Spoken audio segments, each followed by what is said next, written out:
Al lidiar con enfermedades mortales, es difícil estar seguros de casi nada. No solo sabemos muy poco sobre cómo curar una enfermedad, sino que sabemos aún menos sobre de dónde proviene.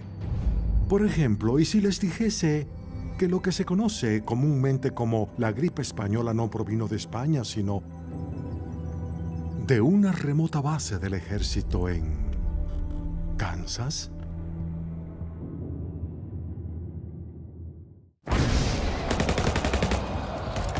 Primavera de 1918. En el apogeo de la Primera Guerra Mundial, más de 50 años después del final de la Guerra de Secesión, soldados de más de 30 naciones se enfrentan en una guerra de trincheras por toda Europa y emerge un nuevo enemigo inesperado: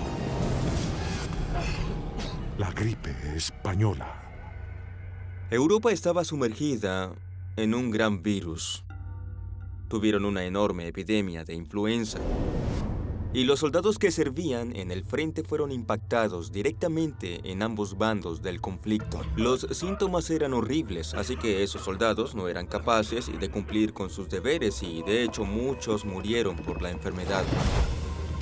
Estamos acostumbrados a la gripe, pero la de 1918 tuvo síntomas más severos y efectos más duraderos. Cuando la gripe comenzaba a extenderse, la piel se ponía azul. No tenían oxígeno en la sangre. No era poco común que las personas perdiesen todo el cabello. Tampoco que presentasen efectos neurológicos colaterales. La cepa de influenza de 1918 causaba una fiebre sumamente alta, causaba tos.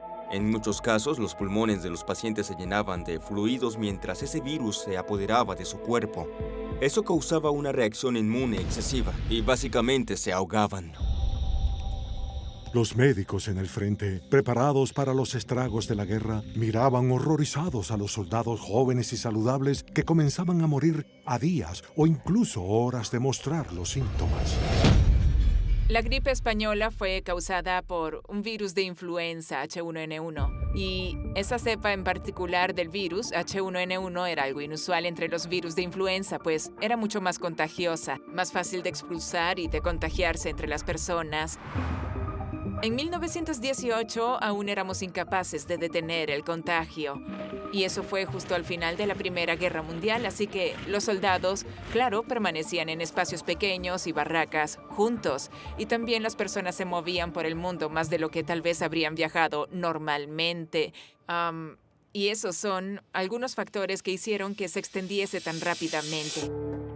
Ya que encontrar una cura para un virus misterioso en medio de una guerra mundial es una tarea tan difícil, si acaso no imposible, tanto las potencias centrales como los aliados decidieron que el mejor curso de acción era minimizar la amenaza que presentaba la enfermedad. De hecho, la gripe de 1918 es llamada la gripe española, no porque proviniese de España, sino porque inicialmente España fue el único país dispuesto a reconocer su existencia. La razón que la llamemos la gripe española es que España contaba con libertad de prensa y el resto del mundo no. España no estaba involucrada en la Primera Guerra Mundial y su rey contrajo la gripe de 1918, así que era un asunto de interés nacional. Y muchos estadounidenses se enteraron de la gripe por los periódicos españoles. Se estima que la llamada gripe española infectó a 1/3 de la población mundial de la época, aproximadamente 500 millones de personas. Pero, aunque la prensa creó un apodo perdurable para la gripe de 1918, algunos investigadores han sugerido que de hecho se originó en el corazón de Estados Unidos. 4 de marzo, 1918, Fort Riley, Kansas. Antes que la epidemia de la llamada gripe española fuese reportada en Europa, un soldado en esta remota base del ejército en Estados Unidos comenzó a sentirse enfermo.